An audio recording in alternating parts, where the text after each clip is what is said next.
नकार, आणि स्पेशली ज्येष्ठ नागरिकांच्या बाबतीत तर खूपच सुंदर आहे. तुम्हाला डायबिटीज आहे, तुम्हाला साखर आली आहे, छे मला कसली साखर येते, छे हे 180 वगैरे म्हणजे काय नॉर्मल आहे, कधीतरी येते. काल मी गुळ खाल्ला होता, गुळाचं पन्ह पिलं होतं, मी आमरस खाल्ला होता हल्लीच्या दिवसात, मला शुगर आली, त्यात काय असं काही नसतं. नकार घंटा. जस्ट से निगेटिव्ह की हे मला झालेलंच नाहीये. विसरायला लागलेले असतात, पण तरी ते त्या गोष्टीला धरून राहतील की मला मला कधीच काही विसरायला होत नाही. तुम्हाला विचार, मी आता सगळं सांगतो, काय सगळं मला पाठ आहे.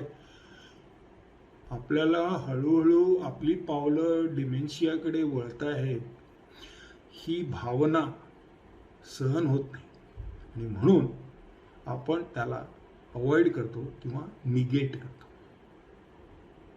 नेक्स्ट आहे भय किंवा चिंता.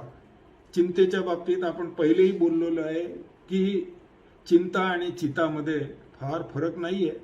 तो अनुस्वाराचा निखारा आपण हातात घेऊन फिरतो, आणि दॅट इज अ फॅक्ट. परंतु फिअर हा आपण दोन प्रकारे म्हणू शकतो. इंग्लिशमध्ये FEAR जेव्हा म्हणतो तेव्हा fight each and everything and रिजॉईस, आणि दुसरा प्रकार आहे म्हणजे फॉरगेट एव्हरीथिंग अँड रन, ज्याला इंग्लिशमध्ये फाईट ऑर फ्लाईट अशी उपमा दिली जाते. तर या फिअरमध्ये प्रत्येक बाबतीत आपल्याला कशाना तर कशाचा तरी भय आहे हे असं सारखं जाणवत असतं, किंवा हा भय आपल्यामध्ये डेव्हलप होत असतो. We have to make sure that आपल्याला कुठल्याही प्रकारच्या भयाने, आपल्याकडे उदाहरणं भरपूर आहेत की अंधारामध्ये जर साप पडलेला असेल तर तो आपल्याला दोर म्हणून ओळखता येत नाही, असं नाहीये. ते उलट आहे ॲक्च्युली, की अंधारामध्ये जर दोर पडलेला असेल तर आपल्याला नेमका तो साप आहे असंच वाटतं, आणि त्याच्याकरता उजेड आणि ज्ञानाचा उजेड हा पडला म्हणजे आपल्याला कळतं की तो साप नाही आहे, तो एक दोरी आहे, दोराचा तुकडा आहे. दुसरा भय असतो म्हणजे आता आपले नियंत्रण जाणार. आपले नियंत्रण जाणार म्हणजे सगळ्याच बाबतीत आपले नियंत्रण जाणार आहे. आता पैसा, अडका, काम करायची पद्धत, जेवणाच्या आवडीनिवडी, राहण्याची पद्धत, कपडे घालायची प्रथा, टाइम टेबल, दिनचर्या, हे सगळं सगळं सगळं याच्यावरचं आपलं नियंत्रण जाणार आहे. Because now somebody is going to look after us, somebody is going to dictate terms to us, आणि त्यामुळे आपल्याला भय निर्माण होतं. लोनलीनेस. आता आपण एकटे पडत जाणार, आता आपण एकटे पडणार. मुलगा आपल्या संसारात बिझी, मुलगी आपल्या संसारात बिझी, नातवंड आपल्या याच्यामध्ये बिझी, माझी बायको त्यांच्यामध्ये बिझी, मी आता काय करणार. एकटेपणा.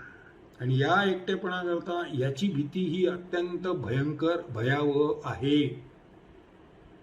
लोनलीनेस हा आज सगळ्यात मोठा आजार मानला तरी चालेल. एकटेपणा हा मागे राहिलेल्या व्यक्तीला अक्षरशः मिताकुटीला, रडकुंडीला आणतो. नेक्स्ट म्हणजे माझे काही झाले तर कोण बघणार आहे. जे बघणारे होते ते गेले, आता माझे काही झाले तर कोण बघणार. आणि याच्याकरता आपल्याला नातीगोती, मित्रपरिवार यांची खूप मदत होते या भयावर आक्रमण करायला. आणि हा भय नॅचरल आहे. भय खरंच नॅचरलच असतो. आपण त्याला किती सामोरे जातो आणि आपण त्याला किती कमी करतो हा एक वेगळा प्रकार आहे. इथे मी तुम्हाला श्रीकृष्ण आणि बलरामाची गोष्ट सांगितली असती, परंतु probably everybody knows about it. तेव्हा आपल्याला काय होणार, आपण आजारी पडलो तर काय होणार. मला अजूनही आठवते, एक पेशंट मला म्हणाला की मी आता आजारी पडलो आणि जर मी मेलो तर माझ्या मुलाबाळांना कोण सांगणार. मी म्हटलं डोंट वरी, आम्ही सांगू, you go head and enjoy your onward journey. ह्या गोष्टी आहेत. त्यानंतरची आहे म्हणजे परिस्थितीमध्ये बदल. ऑब्विसली आपला जोडीदार गेला किंवा आपल्या घरातलं कोणीतरी गेलं तर घरामध्ये उलथापालथ होणार आहे आणि परिस्थिती बदलणार आहे. या परिस्थितीचं पण एक भय वाटायला लागतं. आपली आर्थिक परिस्थिती, आपली मानसिक परिस्थिती, आपली सोशल सामाजिक परिस्थिती, हे सगळ्या गोष्टी बदलू शकतात. तेव्हा तो एक भय आपल्याला सत्वत असतो. एक अधिक महत्वाचा भावना म्हणजे राग. राग येणे आणि राग व्यक्त करणे यामध्ये एक गॅप आहे. And we must understand. आपल्याला दरवेळी कसल्याही कारणाने राग आलाच तर तो व्यक्त करायलाच पाहिजे असं काही शास्त्र नाही. तेव्हा रागावर नियंत्रण करणे हे फार महत्वाचे आहे. आणि रागामुळे एक गोष्ट तुम्हाला सांगतो, राग आल्यानंतर किंवा राग एक्सप्रेस केल्यानंतर, रागावल्यानंतर त्रास आपल्याला होतो, दुसऱ्या माणसाला काही होत नाही. ट्रॅफिकमध्ये जात असताना त्यांनी रस्ता चुकवला, त्यांनी रस्त्यात उलटी गाडी घातली, त्यांनी सिग्नल तोडला, आपण त्याला 2 शिव्या घातल्या, which is again but natural आपल्या बाबतीत. त्याला काही फरक पडत नाही, तो गाडी घेऊन पुढे गेला. रक्त उसळलं ते तुमचं, रक्त आटलं ते तुमचं, टेम्परेचर वाढलं ते तुमचं. तेव्हा रागावर नियंत्रण करा. याचे उपाय आहेत. सगळ्यात पहिली गोष्ट म्हणजे आपण एखाद्या खोलीमध्ये आहोत, सिनियर सिटीजनची काळजी घेणार आहोत किंवा आपण एक काळजीवाहक म्हणून तिथे आहोत, त्या सिच्युएशनमधनं, त्या स्टेजवरनं निघून जा. काही ना काही कारण काढा. पळकुटेपणा नाही आहे. कुठलंही एक कारण काढा. मी औषध घेऊन येतो, मी बाटली आणतो, मी पाणी पिऊन येतो, मी पाणी आणतो, मला बाथरूमला जायचं, काय वाटेल ते कारण सांगा आणि त्या स्टेजवरनं, त्या प्रसंगातून, त्या परिस्थितीमधून निघून जा. राग शांत. मनामध्ये 20 पर्यंत पाडे मोजा. उलटे सरळ जसे मोजायचे असतील तसे मोजा. डॉक्टर सर्वपल्ली राधाकृष्णन देखील हाच एक प्रयोग करायचे आणि मी देखील हा प्रयोग केलेला आहे. तर तुम्ही 10 मोजले तरी तुमचा राग शांत होईल आणि त्याच्यामध्ये आपल्याला पुढे काय करायला पाहिजे हे ऑटोमॅटिकली लक्षात येईल. दुसरा आहे माघार घ्या. आपण पहिलेही शिकलो होतो की this is one of the operations of war in army. Withdraw. त्याच्यात नामुष्की नाहीये, त्याच्यात नाराजी नाहीये, त्याच्यात लाज वाचण्यासारखं काही नाहीये.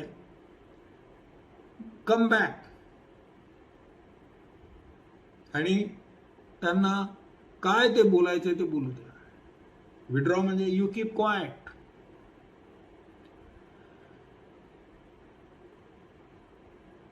देन द नेक्स्ट इज त्याच्यावर गंभीरपणे विचार करा की आपल्याला राग कशाबद्दल आला. आपल्याला राग इंडिव्हिज्युअलचा आला की आपल्याला राग इंडिव्हिज्युअलच्या बोलण्याचा आला की आपल्याला राग इंडिव्हिज्युअलच्या वागण्याचा आला, त्यांच्या प्रेझेंटेशनचा आला, काय कशामुळे राग आला आणि त्याच्यावर विचार करा.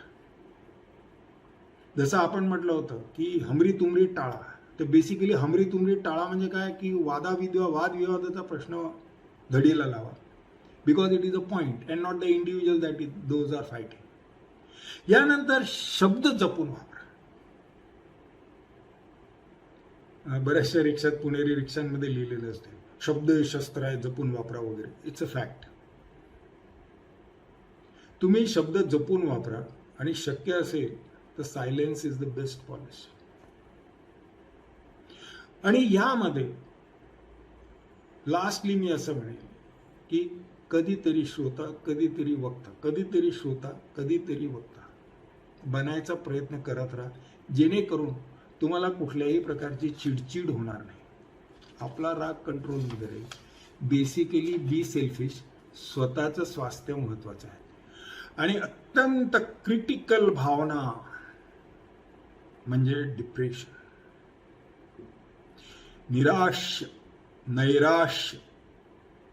आणि ही भावना अत्यंत किलिंग आहे, एवढं लक्षात ठेवा.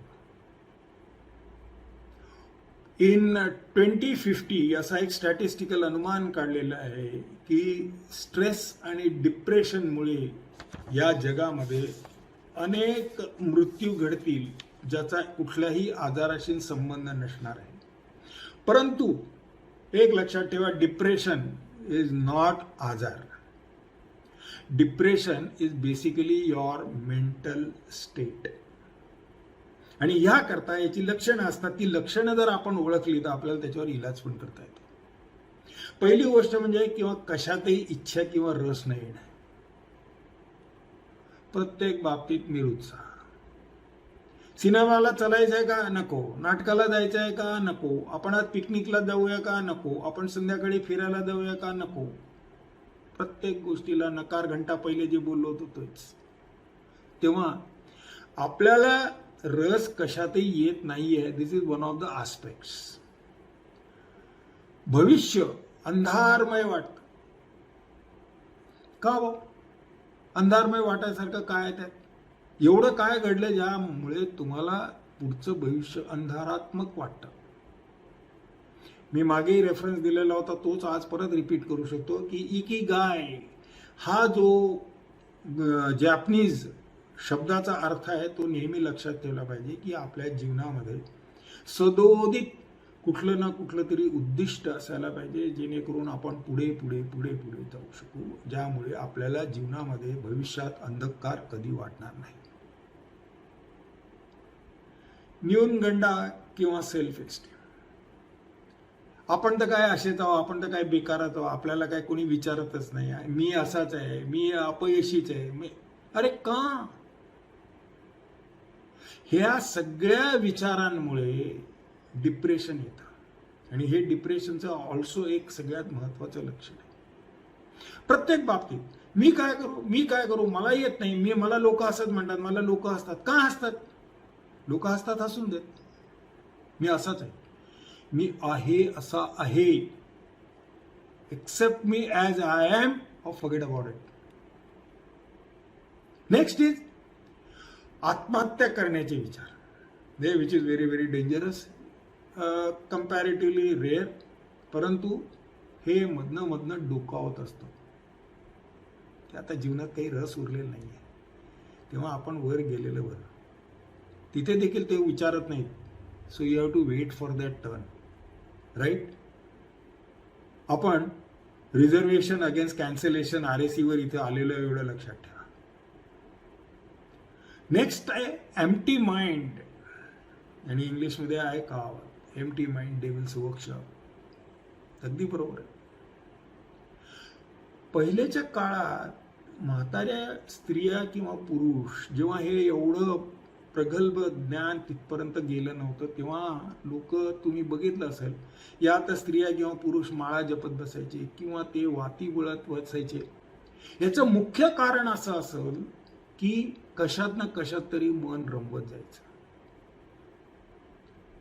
ते काही टनानी वाती बनवत नव्हते किंवा ते टनानी वाती मार्केटिंग पण करत नव्हते किंवा माळ जपल्यानंतर तेवढा परमेश्वर जवळ येतोय असंही होत नव्हतं. परंतु probably that was the main idea of being occupied all the time mentally, not interested in sex and family. वयोपरत्वे आपल्याला सेक्समधनं रुची कमी होते हे मेडिकली प्रूव्ह झालेलं आहे. पण अजिबातच आपल्याला त्यात इंटरेस्ट नाही, फॅमिलीमध्ये इंटरेस्ट नाही. This is wrong. This is also one of the indicator. तेव्हा झोपेचे खोबरे होणे, या तर खूप झोप येते किंवा खूप झोपून राहावंसं वाटतं. झोप कमी होते, झोप येतच नाही, रात्रभर तळमळत राहतो. किंवा रात्री पलंगावर गेल्यानंतर सुद्धा 1-1 तास 2-2 तास, कधी कधी लोकांना 3-3 तास झोपच येत नाही. त्याचं कारणही तेच आहे, कारण दिवसभरामध्ये तुम्ही इतक्या काही स्वतःला ऑक्युपेशनल गोष्टी करून घेतल्या नाहीत ज्याच्यामुळे तुम्हाला शांतपणे रात्री झोप लागेल. तेव्हा ह्या गोष्टींचा पण विचार करा. वेट लॉस किंवा वेट गेन हे अनेक गोष्टींनी होऊ शकतात, परंतु this is also one of the reason of depression. Last but not least is forgetfulness आणि लॅक ऑफ कॉन्सन्ट्रेशन. क्षणाक्षणाला गोष्टी विसरल्यासारखं वाटतं आणि कशातही आपलं लक्ष लागत नाही, ज्यामुळे आपल्याला कुठल्याही प्रकारचा निर्णय घेता येत नाही, हतबलच आल्यासारखं वाटतं. या भावनांचा विचार करा आणि याप्रमाणे आपलं जीवन याच्यावर ॲक्शन घेऊन सुखी करा. धन्यवाद. भेटूया पुढच्या पुष्पात.